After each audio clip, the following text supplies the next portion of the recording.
Hello everybody, Christian from Treasure Town here, and today we're going to be searching through another half pound of world coins. These grab bags have just been phenomenal with tons of interesting material coming out. We're looking for old coins, silver coins, rare coins, things with history where I'm not totally sure, then I'll go and edit it back in so that you can learn. So it's basically a fun search. I see if I made money or not really. Probably paying about 25 bucks or so, more like maybe 18 per bag.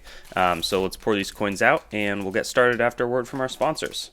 Before we get into this grab bag, I want to thank MA Shops for sponsoring this video. Their online marketplace, mashops.com, has a great selection of ancient US and world coins, paper money, stamps, and more. They've got a really good reputation, easy to use site, and they work with trusted dealers, so it would be a mistake to not head on over there and be aware of this awesome source for coins. Hopefully you can find something for your collection there, and with that being said, thanks to them again for sponsoring it, and let's get into the grab bag. And we'll start out with what I always think is one of the most boring coin designs, and that's a Belgian coin. Belgium, 20 francs from 1981. Forgetting the exchange rate, I think it was like €1 to 40 francs or somewhere in that range. This is almost no value on this 10 centimos 1959 from Spain, with, I believe, Franco on the front of it, and then we see another pesetas coin. I think that exchange rate was near 200 pesetas to €1, so this would be about like 4 euro cents, and that change occurred around 1998. I'm seeing a bunch of different euro coins. Here's an Italian 100 lire, a United Kingdom 1 penny, though they never switched over, and then 1983 10 centimes, that was like 6.5 francs would become a euro. This one looks like it's from a new country, and it's the Karaku Olympia Kyoto. Wow, so maybe this is a token from the Tokyo Olympics or Kyoto Olympics. Let me know if you have any additional information on that, what that could be, because I don't really know. I can't decipher it quite on my own, and it's always fun because we can crowdsource a little bit of knowledge often in these videos. Here's a pretty attractive looking 1967 Malaysia 1 sen, so that's great. Interesting. I would not have...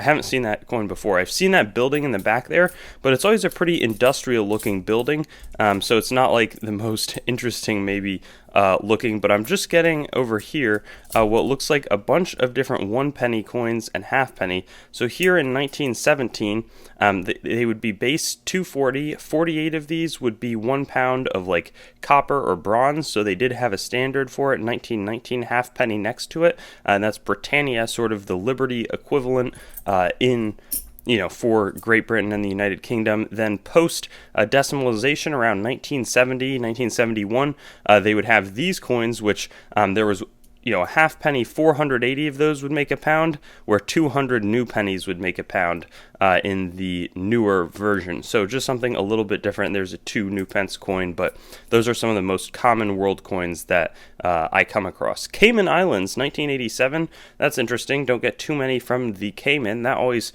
strikes me. I hear about it as like a tax haven, but I'll have to let you know what the population of the Cayman Islands is, because I'm not totally sure, and I'd be curious. It is, Queen Elizabeth II most appeared on different world currency, and no exception there.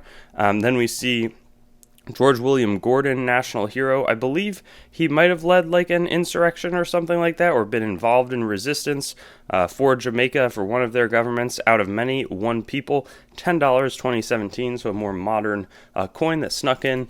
And I don't think that the exchange rate is too strong. Here we have another one of those in back. Then we also have a 100 won from Korea, 1987, from South Korea, that is. The North Korean coinage, much more difficult to get your hands on. But sometimes you can find some stuff. Here's a scratched up 2003, looks like 2 rupees from India. I'm not sure, that looks like a little bit more than like going through the wrong coin counter or something. Maybe a car ran over it over in India, something like that.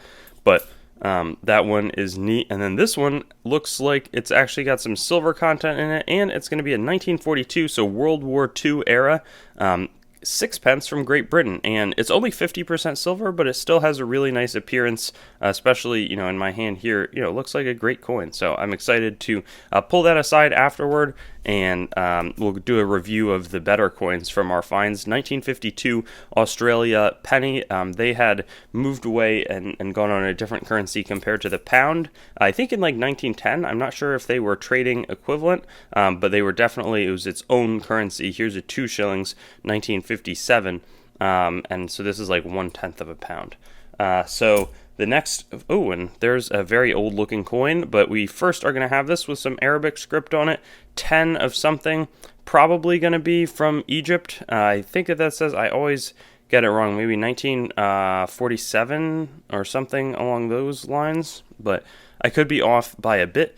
So nice, interesting coin here, and it's always fun to be able to go do the research, though I should be better on some of my WorldCoin ID. And I don't know if this was like used as part of a button or something. 1870, 10 grams of copper from Spain, 100 piezas en kilo. So they're saying 100 of these would make 1 kilogram. So it's 10 centimos. 1 gram of copper was 1 cent in Spain at this point.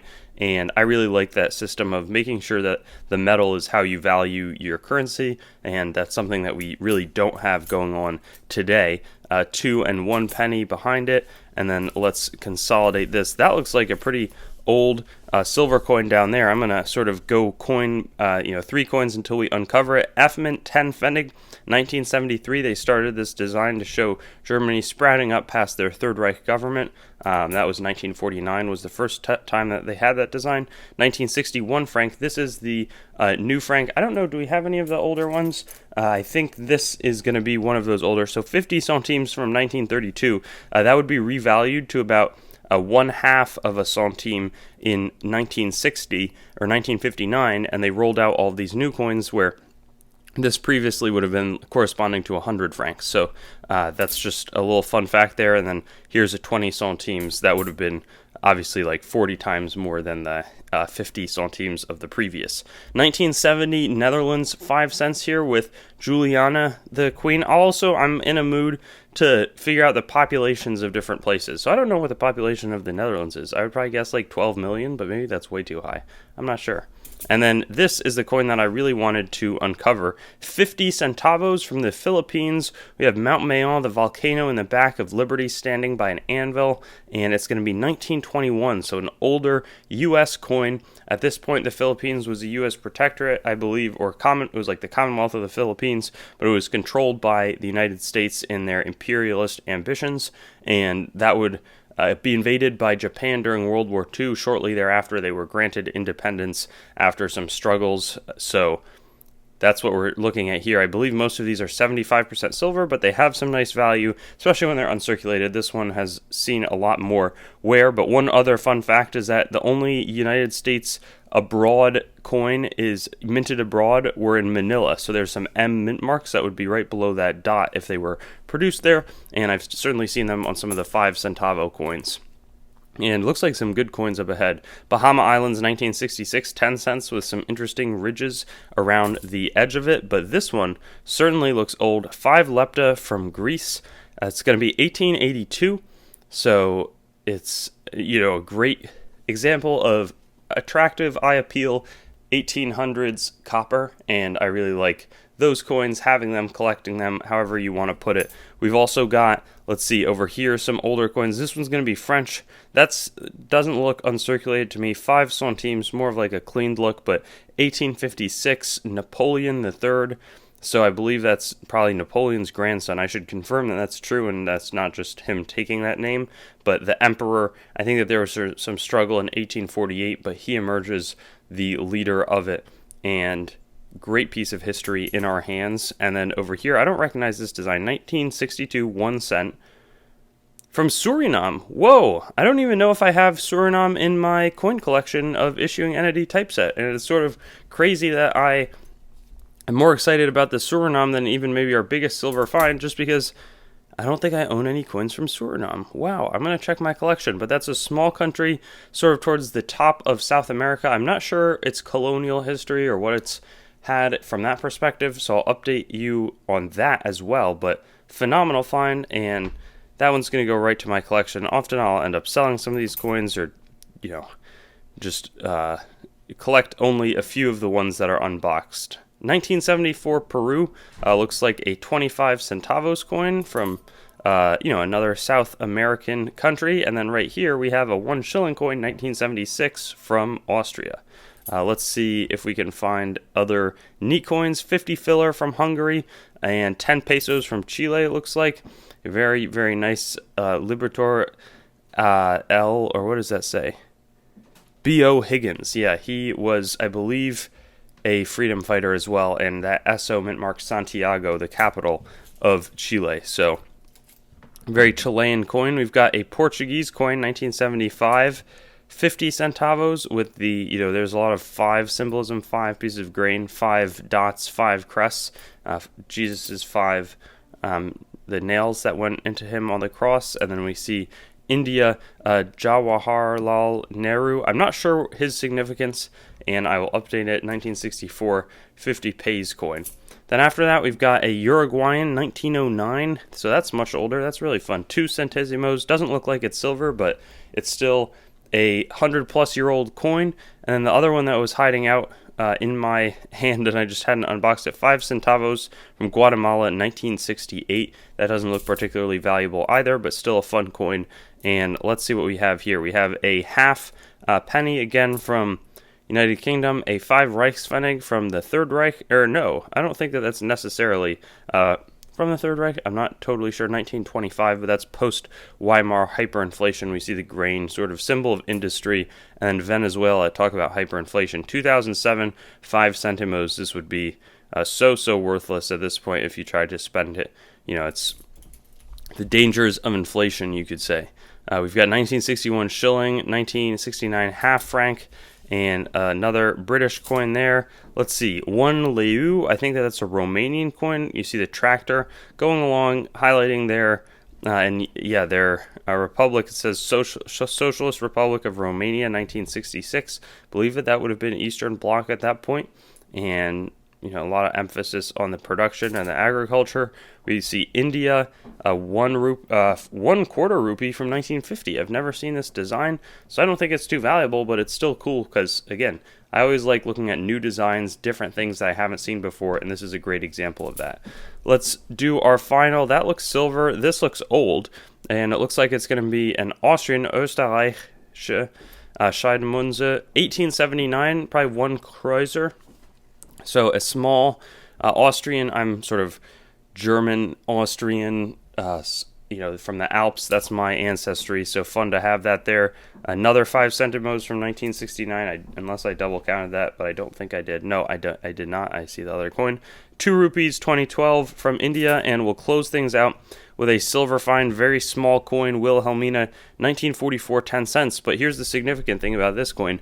It's got the P mint mark there, and that's because the United States produced coins for a wide variety of countries, especially ones taken over by the Nazi Germans in World War II, and they wanted to sort of continue to produce coins, show that the Queen Wilhelmina is still in control of the country, at least in spirit, and so they did just that with this coin. But that's a neat coin. We've got the 1879 find. I think that this one is going to be maybe the most valuable coin that we uncovered here. There's other great ones to talk about. The Suriname is something I'm going to go research, see if I need that. It could be the first one in my collection. A little trio of older copper coins is great. And then we had the silver from Britain. Even though it was 50%, it was still a good find in my book. So I'm quite excited with the results of this hunt, and I'll see you back quite soon with another one.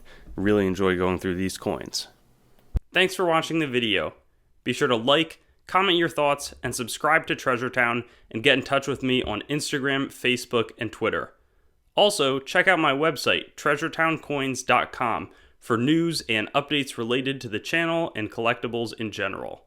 Lastly, there's a link tree in the description with links to all of my other sites, as well as some affiliate links that can support the channel. But with that being said, have a great day, and I'll hope to see you on some of my videos in the future.